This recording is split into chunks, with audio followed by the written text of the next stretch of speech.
Hello दोस्तों, स्वागत है एक बार फिर से आपके अपने यूट्यूब चैनल किरण रनर्स अकेडमी में। हम कर रहे थे आरपीएफ कांस्टेबल या फिर रेलवे का कोई भी एग्जाम हो, किसी भी एग्जाम की आप तैयारी कर रहे हो, उस उन सभी एग्जाम्स के लिए एनटीपीसी ग्रेजुएट हो, अंडर ग्रेजुएट हो, RPF constable, SI, RRB, JE, कोई भी एग्जाम हो, सभी के लिए ये सीरीज लेके आए हैं। वो सारे क्वेश्चन हम डिस्कस कर रहे हैं जो भी क्वेश्चन 2025 में रेलवे ने पूछे हैं। और यहाँ से आपको आइडिया होगा कौन कौन से क्वेश्चन रेलवे ने कौन कौन से टॉपिक से, कौन से सब्जेक्ट की ज्यादा वेटेज है, करंट अफेयर से कितने क्वेश्चन पूछे हैं, कौन कौन से टॉपिक्स हैं जो करंट अफेयर से क्वेश्चन बन रहे हैं। साथ ही साथ वैसे ही जीके, वैसे ही कोई भी सब्जेक्ट हो, जीके में कॉन्स्टिट्यूशन हो, हिस्ट्री हो, इस तरह से आपको पूरा कंप्लीट आइडिया यहाँ से होगा अगर आप सारे क्वेश्चन लगा लेते हो। तो चलिए अभी आपका टाइम वेस्ट ना करते हुए ये पेपर का सोल्यूशन करते हैं। आरपीएफ कांस्टेबल सेट नंबर 7 है ये। इससे पहले 6 सेट हमने इसके कंप्लीट किए हैं, 10 सेट हमने एनटीपीसी ग्रेजुएट लेवल और 10 सेट हमने कंप्लीट किए थे जीके में एनटीपीसी अंडर ग्रेजुएट लेवल की। क्वेश्चन नंबर 1, जैन समुदाय का एक त्योहार देव दीपावली जो महावीर के निर्वाण निर्वाण मृत्यु मतलब कि निर्वाण मीन्स मृत्यु की प्राप्ति के उपलक्ष्य में दीपावली के 10 दिन बाद मनाया जाता है। मुख्य रूप से बिहार के डैश में मनाया जाता है। बिहार के कहाँ पे, कौन से जिले में इसको मनाया जाता है?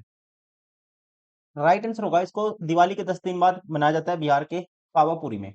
राइट आंसर होगा ऑप्शन सी। क्वेश्चन नंबर 2, राज्य मानवाधिकार आयोग एक डैश है। दोस्तों ध्यान रखेंगे, राज्य मानवाधिकार आयोग एक क्या है? गैर संवैधानिक निकाय है ये।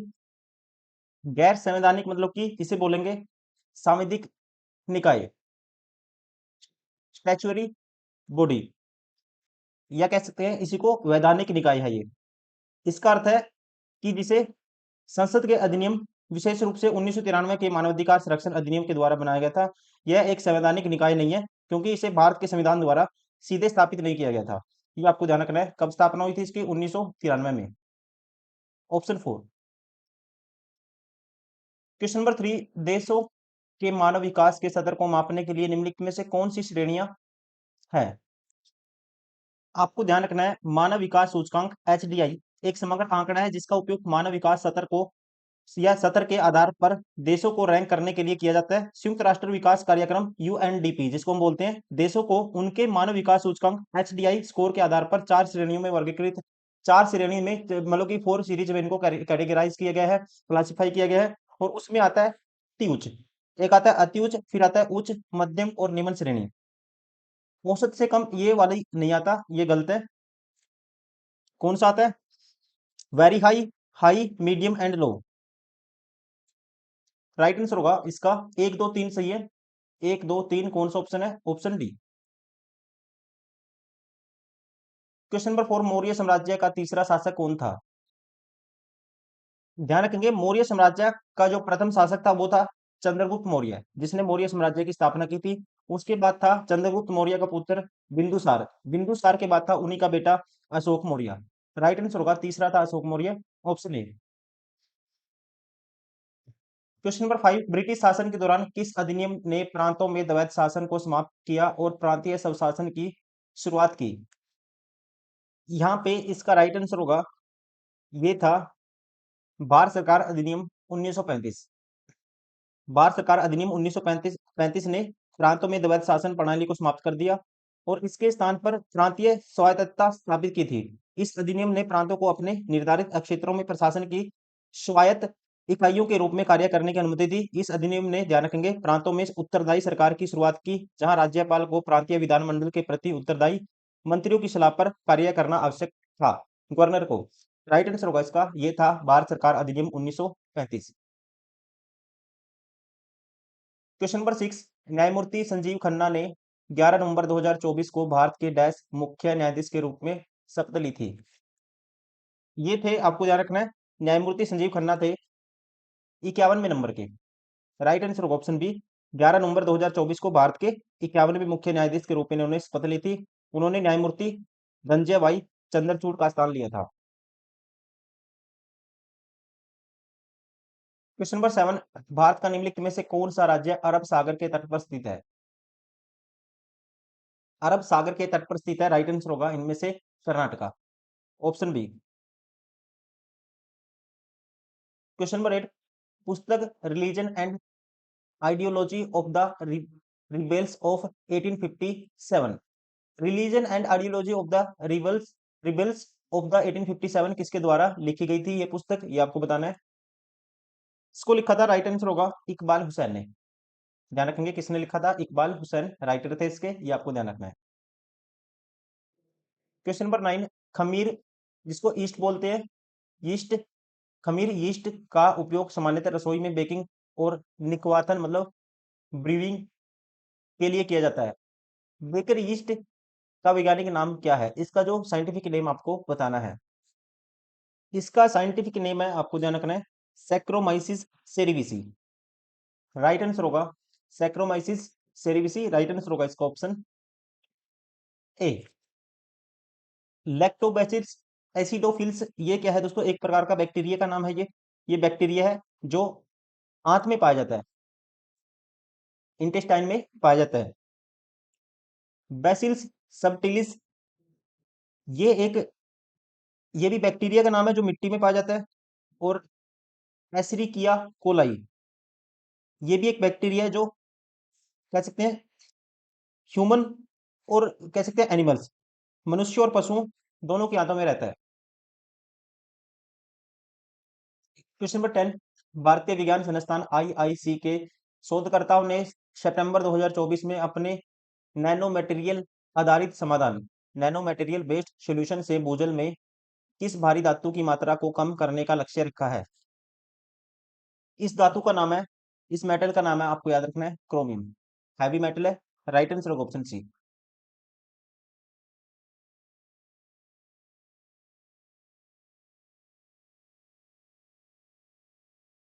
क्वेश्चन नंबर 11, दुनिया के सबसे ऊंचे मोटर वाहन चालन योग्य मोटरेबल दरों में से एक खारतुंग ला दर्रा निम्नलिखित में से किस राज्य केंद्र शासित प्रदेश में स्थित है। इसका राइट आंसर होगा, ये स्थित है, ध्यान रखना आपको, खारदुंग ला दर्रा या खारतुंग ला दर्रा, ये स्थित है लद्दाख में। कहाँ पे, लद्दाख में। क्वेश्चन नंबर 12, स्वतंत्रता से पूर्व भारत में कौन सा उद्योग सर्वाधिक विकसित था। स्वतंत्रता से पूर्व भारत में, ध्यान रखेंगे, टेक्सटाइल इंडस्ट्री मतलब कि टेक्सटाइल उद्योग काफी विकसित था। राइट आंसर होगा इसका ऑप्शन सी। क्वेश्चन नंबर 13, समृद्ध निकाय में किस प्रकार की वित्तीय वॉल होती है। What type of the wall is present in the closed system. आपको ध्यान रखना है क्लोज सिस्टम क्या होता है।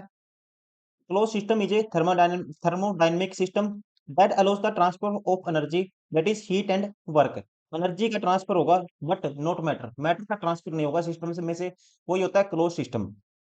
और इसमें से इसका राइट आंसर होगा डायथर्मल वॉल, क्या है, एक क्लोज सिस्टम का एग्जांपल है कि इसमें हीट का ट्रांसफर होता है लेकिन मैटर के लिए क्या है, इम्परमीबल है, मतलब कि इम्परमिएबल का मतलब ये है कि वहां से मैटर पास नहीं होगा। राइट आंसर होगा ऑप्शन ए। क्वेश्चन नंबर 14, परमाणु ऊर्जा रिएक्टर और उसके राज्य का निम्नलिखित में से कौन सा युग्म सम्मिलित है। पहला है कैगा। कैगा, ध्यान रखेंगे, कैगा परमाणु संयंत्र कर्नाटक में स्थित है, ना कि महाराष्ट्र में। कहाँ पे है, कर्नाटक में। रावत बाटा, ये अपने आप में ठीक है, राजस्थान में स्थित है। काकरा पार परमाणु ऊर्जा संयंत्र दोस्तों, ये कहाँ पे है, कर्नाटक में नहीं है, कहाँ पे है ये, गुजरात में है, ये भी गलत है। उसके अलावा कलपक्कम, कलपक्कम कहाँ पे है, केरल में नहीं है, ध्यान रखेंगे, ये है तमिलनाडु में। क्वेश्चन नंबर 15, 22 अगस्त 2024 को बंधन बैंक ने अवनी बचत खाता लॉन्च किया, जो विशेष रूप से महिलाओं के लिए डिजाइन किया गया एक बचत खाता प्रोडक्ट है, जो डैश का व्यक्तिगत दुर्घटना बीमा कवर प्रदान करता है।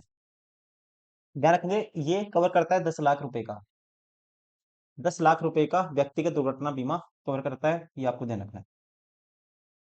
क्वेश्चन नंबर 16, सितंबर 2025 में रिलीज होने वाले अरुंधति रॉय के पहले संस्मरण संस्मरण का शीर्षक क्या है।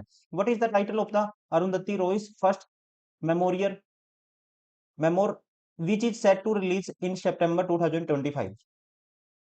इसका टाइटल है, राइट आंसर होगा option C, Mother Mary comes to me. Right answer होगा ऑप्शन सी, ध्यान रखेंगे। क्वेश्चन नंबर 17, संविधान का निम्नलिखित में से कौन सा अनुच्छेद केंद्र शासित प्रदेश में विधानसभा की स्थापना का प्रावधान करता है। ये है आर्टिकल 239 क्लोज ए।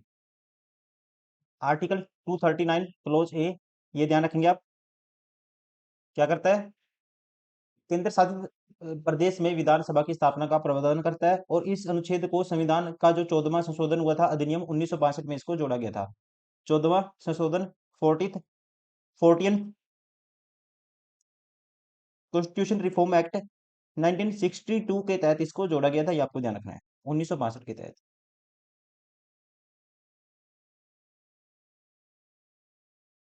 क्वेश्चन नंबर 18, उत्तरी मैदानों में बांगर क्षेत्र की प्रमुख विशेषता क्या है?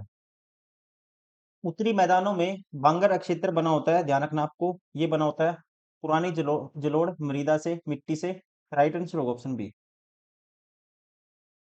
क्वेश्चन नंबर 19,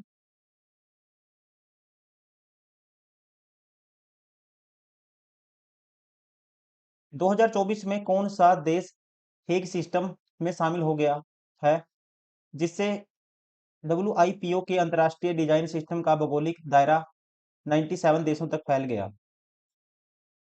राइट आंसर होगा, इसका नाम है ऑप्शन ए, सेंट किट्स और नेविस। सेंट किट्स और नेविस 2024 में हेग सिस्टम में शामिल हो गया है, ये आपको ध्यान रखना है, जिसे डब्ल्यूआईपीओ की अंतर्राष्ट्रीय डिजाइन प्रणाली का भौगोलिक दायरा 97 देशों तक फैल गया है। क्वेश्चन नंबर 20, सब atomic particles like electron, proton and neutron exhibit, कहते हैं इलेक्ट्रॉन, प्रोटॉन और न्यूट्रॉन जैसे अपरमाणविक कण डैश प्रदर्शित करते हैं। आपको ध्यान रखना है, according to de Broglie, scientist थे ये, इनका कहना था particles can behave as both particles and waves, दोनों की तरह बिहेव कर सकता है। इलेक्ट्रॉन कैन बिहेव्स कह सकते हैं, या पार्टिकल्स, ये सारे के सारे किस तरह से बिहेव कर सकते हैं? बोथ पार्टिकल एंड वेव की नेचर की तरह। राइट आंसर होगा इसका option A.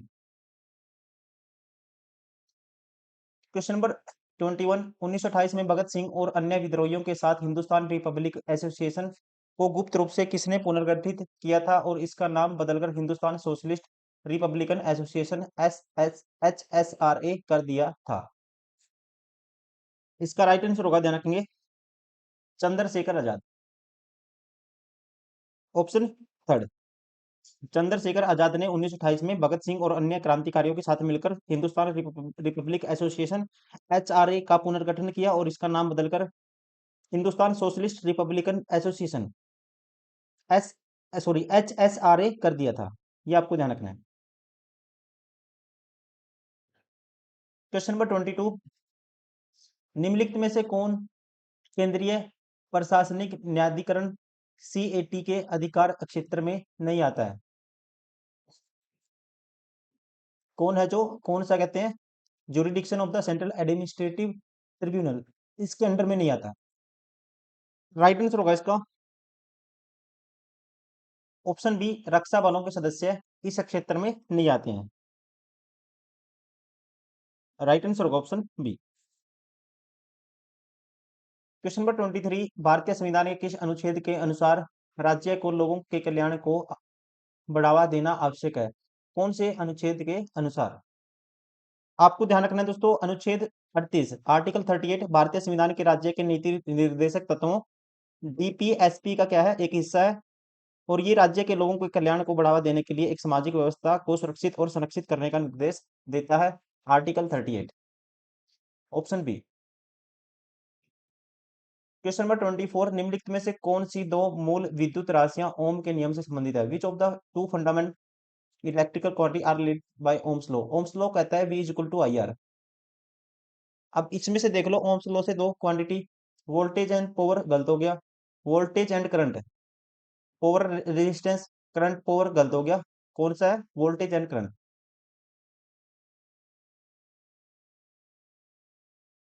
Question number 25, Thar मरुस्थल की मृदा का प्राथमिक लक्षण क्या है? थार मरुस्थल की मृदा का प्राथमिक लक्षण दोस्तों क्या है? हवा की वजह से क्या बन जाते हैं? रेत के टीले बन जाते हैं, तो कह सकते हैं रेतीली और शुष्क मृदा। राइट आंसर होगा ऑप्शन बी।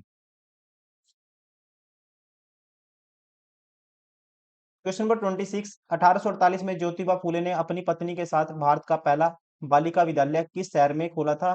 तो ध्यान रखना है, इन्होंने खोला था पुणे में।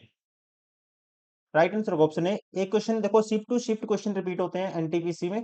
एक क्वेश्चन में पूछा गया था कि मतलब कि ये कब खोला था, 1848 में खोला था। एक एक में डेट पूछी गई थी, एक में पूछ लिया स्थान, पूछ लिया कहाँ पे खोला था। ठीक है, तो इस तरह से आपको वो सारे टॉपिक उठाने हैं जहाँ से क्वेश्चन बने थे। और ये क्वेश्चन रिपीट हो सकते हैं, हो सकता है किसी में कुछ ना कुछ और फैक्ट पूछा जाए, किसी में कुछ और पूछ सकता है, किसी में डेट पूछ सकता है, किसी में जो चेंज होगा वो पूछ सकता है। इस तरह से क्वेश्चन बनेंगे एनटीपीसी में, क्योंकि shift to shift question repeat हुए हैं। करंट अफेयर्स पे दोस्तों आपको ज्यादा फोकस रखना है, ये आप ध्यान रखेंगे। क्वेश्चन नंबर 27, स्वामी दयानंद सरस्वती ने बॉम्बे में आर्य समाज की स्थापना किस वर्ष की थी? तो यहाँ पे राइट आंसर होगा, इन्होंने की थी बॉम्बे में आर्य समाज की स्थापना 1875 में। Option A.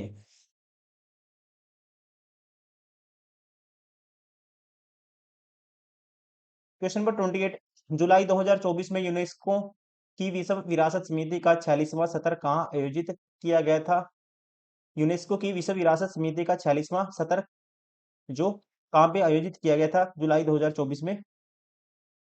इसका राइट आंसर होगा, ये किया गया था इसका आयोजन न्यू दिल्ली में, नई दिल्ली, भारत में।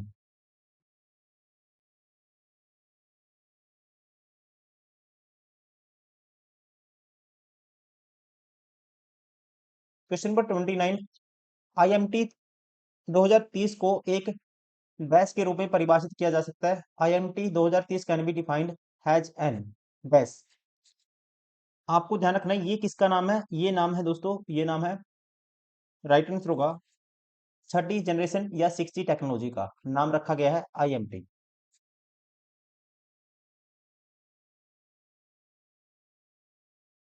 क्वेश्चन नंबर 30, चिनहट के प्रसिद्ध युद्ध में किस ब्रिटिश अधिकारी ने युद्ध लड़ा था? राइट आंसर होगा, ये लड़ा था, ध्यान रखेंगे आप, हेनरी लॉरेंस ने। चिनहट का जो युद्ध है 30 जून 1857 को अवध, वर्तमान में कह सकते हैं उत्तर प्रदेश के चिनहट के पास, ब्रिटिश सेना और भारतीय विद्रोहियों के बीच लड़ा गया था।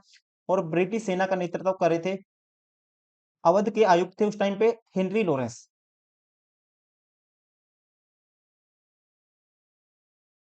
क्वेश्चन नंबर 90, 91, 1991, 1900 कहता है, सॉरी क्वेश्चन नंबर 31 कहता है 1991 के आर्थिक सुधारों के तहत कृषि में कौन सा प्रमुख परिवर्तन किया गया? आपको पता ही है दोस्तों, 1991 में जब एलपीजी प्लान आया था, न्यू इकोनॉमिक पॉलिसी आई थी, उस टाइम पीवी नरसिम्हा राव प्रधानमंत्री थे और वित्त मंत्री कौन थे? डॉक्टर मनमोहन सिंह। मेनली कह सकते हैं उस टाइम प्रतिबंधों को कम कर दिया गया था, मोस्टली चीजों पे, उद्योगों पे, इंडस्ट्रीज पे कह सकते हैं। तो यहाँ पे राइट आंसर होगा, इस पे भी, कृषि पे भी कह सकते हैं, कृषि उत्पादों के निर्यात पर प्रतिबंध कम कर दिया गया था। राइट आंसर होगा ऑप्शन डी।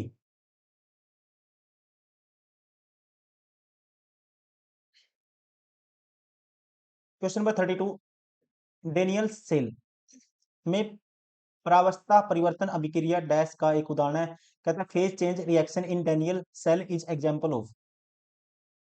आपको ध्यान रखना है, a phase a phase change reaction in Daniell cell is an example of reversible process. Reversible process का ये एग्जांपल है।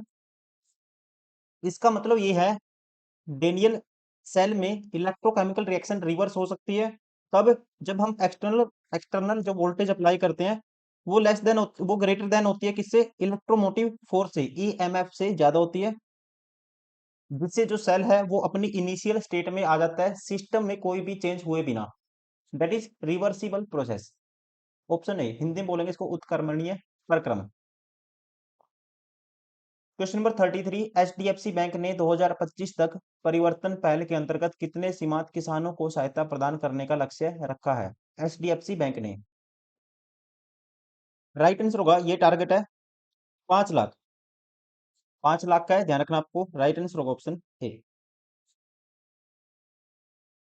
क्वेश्चन नंबर 34, सितंबर 2024 में निम्नलिखित में से किन देशों की सरकारों ने द्विपक्षीय निवेश संधि बीआईटी पर हस्ताक्षर किए? बाइलेटरल इन्वेस्टमेंट ट्रीटी पर सिग्नेचर किए थे।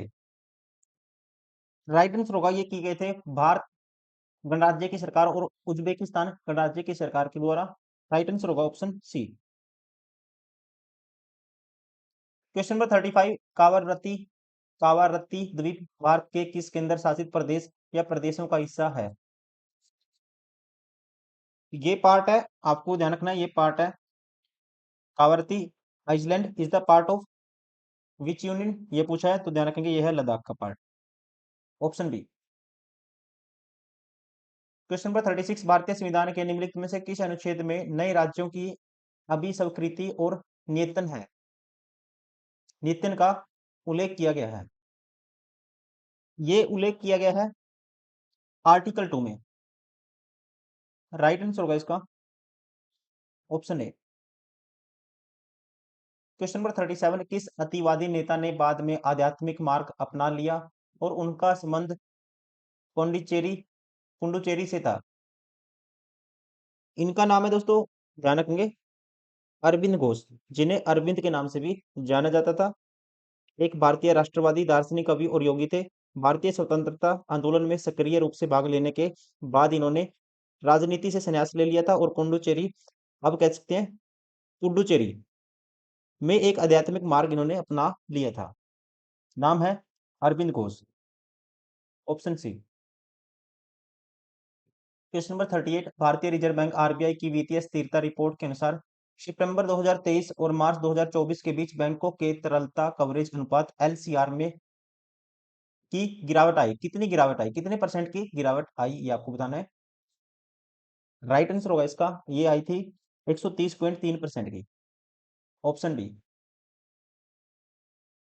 क्वेश्चन नंबर 39, स्वतंत्रता के समय भारत की कितनी प्रतिशत जनसंख्या कृषि पर निर्भर थी माना जाता है? ध्यान रखेंगे, 75% जनसंख्या कृषि पर निर्भर थी, 75%। Option B.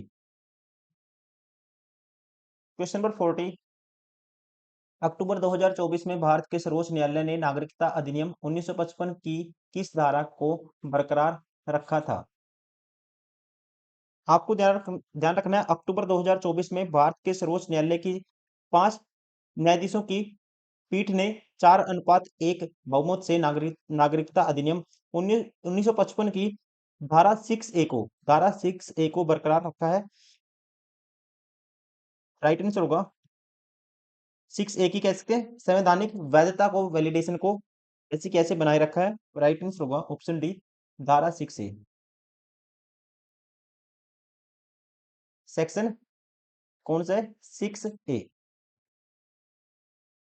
Question number 41, Bharat 18% के अपने निम्नतम सामूहिक नकदी अनुपात, जिसे बोलते हैं स्टैच्यूरी लिक्विड रेशियो SLR, पर कब पहुंचा? राइट आंसर होगा इसका, ये पहुंचा था फरवरी 2015 में। Option D. क्वेश्चन नंबर 42, किस राज्य के मुख्यमंत्री की नियुक्ति कौन करता है? कहते हैं, किसी राज्य के मुख्यमंत्री की नियुक्ति कौन करता है? तो यहाँ पे राइट आंसर होगा राज्य के राज्यपाल के द्वारा की जाती है किसी भी राज्य के मुख्यमंत्री की नियुक्ति।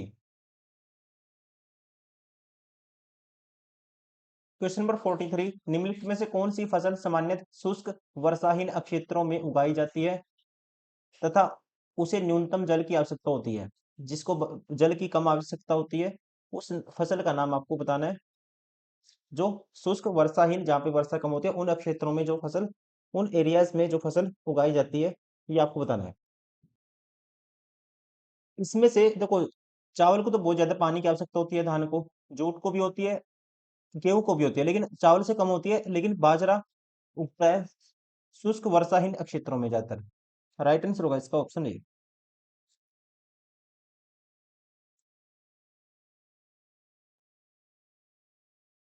क्वेश्चन नंबर 44, ग्रामीण क्षेत्रों में भौतिक अवसंरचना में सुधार करना निम्न में से किस कार्यक्रम का लक्ष्य है?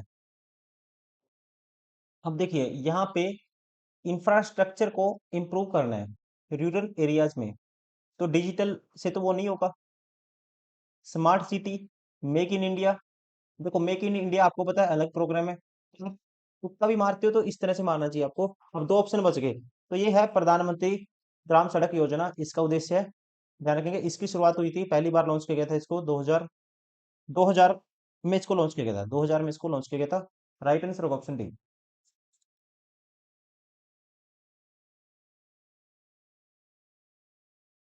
क्वेश्चन नंबर 45, 1990 में राष्ट्रीय मोर्चा नेशनल फ्रंट गठबंधन सरकार ने सरकारी सेवाओं के सभी स्तरों पर ओबीसी उम्मीदवारों के लिए आरक्षण हेतु मंडल आयोग की सिफारिशें पेश की। कितने परसेंट?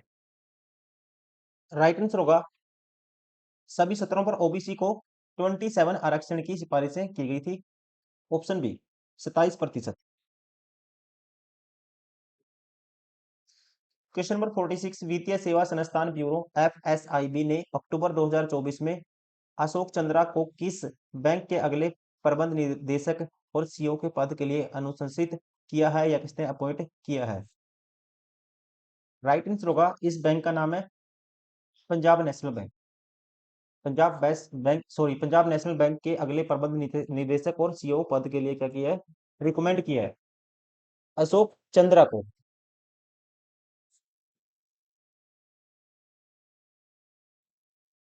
क्वेश्चन नंबर 47, 1857 के विद्रोह के परिणामों के संदर्भ में निम्नलिखित में से कौन सा कथन सही है? पहला कहता है नवंबर 1857 में लॉर्ड कैनिंग ने इलाहाबाद में दरबार आयोजित किया था। पहली स्टेटमेंट दोस्तों गलत है, ध्यान रखेंगे। लॉर्ड कैनिंग ने इलाहाबाद में दरबार मार्च 1858 में लगाया था, ना कि 1857 में नवंबर में। ये गलत है। भारतीय प्रशासन को महारानी विक्टोरिया ने अपने हाथ में लिया, ये स्टेटमेंट अपने आप में ठीक है, क्योंकि 1857 के विद्रोह के बाद भारतीय प्रशासन पर महारानी विक्टोरिया का अधिकार हो गया था। केवल दो ठीक है, राइट आंसर होगा ऑप्शन ए। क्वेश्चन नंबर 48, 1706 में सिखों के पवित्र धर्म ग्रंथ गुरु ग्रंथ साहिब का संकलन निम्नलिखित में से किसके द्वारा प्रमाणित किया गया था? यहाँ पे राइट आंसर होगा इसका संकलन किया था सिखों के 10वें गुरु, जिनका नाम था गुरु गोविंद सिंह। गुरु गोविंद सिंह 1706 में। राइट आंसर होगा option A. Question number 49, global innovation index GII 2024 में भारत 133 अर्थव्यवस्थाओं में से 39वें स्थान पर है।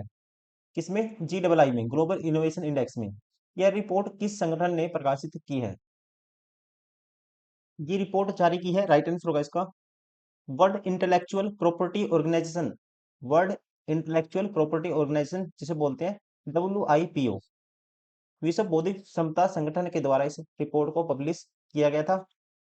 और आप ध्यान रखेंगे इसके 193 मेंबर्स हैं और इसका जो हेडक्वार्टर है ये है जिनेवा स्विट्जरलैंड में। Geneva Switzerland. Question number 50, Bharat में पंचवर्षीय योजनाएं किस अर्थशास्त्री के मॉडल पर आधारित थी? राइट आंसर होगा भारत में पंचवर्षीय योजनाएं, ध्यान रखेंगे कौन सा मॉडल पे आधारित थी? माल नोबिस, पीसी माल नोबिस मॉडल पर, जैसे कि second 5 year plan. Right answer होगा ऑप्शन सी।